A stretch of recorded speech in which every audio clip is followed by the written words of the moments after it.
Good morning. আজকে PSC syllabus থেকে আরণ্যক উপন্যাসের পর্ব 6 আলোচনা করব, যেখানে বিভূতিভূষণ বন্দ্যোপাধ্যায় আরণ্যক উপন্যাসের পর্ব 5-এর আলোচনা প্রশ্নোত্তর পর্ব আলোচনা করে দিয়েছি। আজকে পর্ব 6-এর প্রশ্নোত্তর পর্বের আলোচনা। 1 নম্বর প্রশ্ন, আগ তো আ গইল হুজুর, কারা ভীত কণ্ঠে এ কথা বলেছিল? উত্তর হবে সিপাহীরা। পরের প্রশ্ন, জঙ্গলের মধ্যে বাথান থেকে আগুন দেখে কারা কাছারি রক্ষা করতে ছুটে এলো? উত্তর হবে বাথানওয়ালা চোরির প্রজা। পরের প্রশ্ন, চোরির প্রজা কজন ছিল? কজন চোরির প্রজা ছিল? উত্তর হবে 2-10 জন। পরের প্রশ্ন, নীলগাইয়ের দল কোন দিক থেকে কোন দিকে দৌড়চ্ছে? উত্তর হবে পশ্চিম দিক থেকে পূর্ব দিকে নীলগাইয়ের দল দৌড়েছিল। পরের প্রশ্ন, বাথান থেকে কারা দল ছাড়া পেয়ে প্রাণপণে ছুটছে? উত্তর হবে পোষা মহিষের দল। পরের প্রশ্ন, মাথার ওপর দিয়ে কোন পাখি উড়ে পালালো? বনটিয়া। উত্তর হবে বনটিয়া।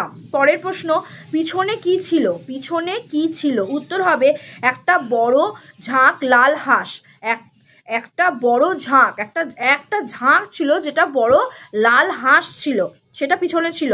আর এখানে যে পাখির উল্লেখ আছে সেটা হলো বনটিয়া। পরের প্রশ্ন, পানি কাহা নেই হ্যাঁ, আরে এ লাল হাঁস কা জেরা কাহা সে আয়া, কে বলেছে? উত্তর হবে রামবীর সিং। ঠিক আছে। পরের প্রশ্ন,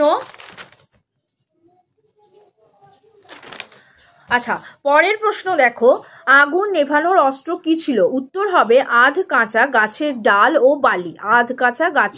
ও বালি। পরের প্রশ্ন হচ্ছে, সকলের মুখ চোখ কেমন হয়েছিল? উত্তর হবে আগুনের ও রৌদ্রের তাপে দৈত্যের মতো।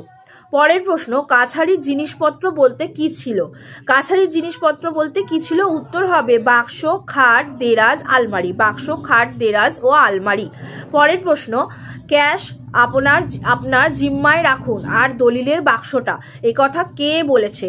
উত্তর হবে মুহুরী বাবু। পরের প্রশ্ন, বাপু রাখ, কে বলল? উত্তর হবে গোষ্ঠ মুহুরী এই কথা বলেছিল। পরের প্রশ্ন, আগুনের স্রোত কোন দিকে বেয়ে নিমেষের মধ্যে পূর্ব দিকে ছুটলো? উত্তর হবে উত্তর ও দক্ষিণ দিকে। পরের প্রশ্ন, অগ্নি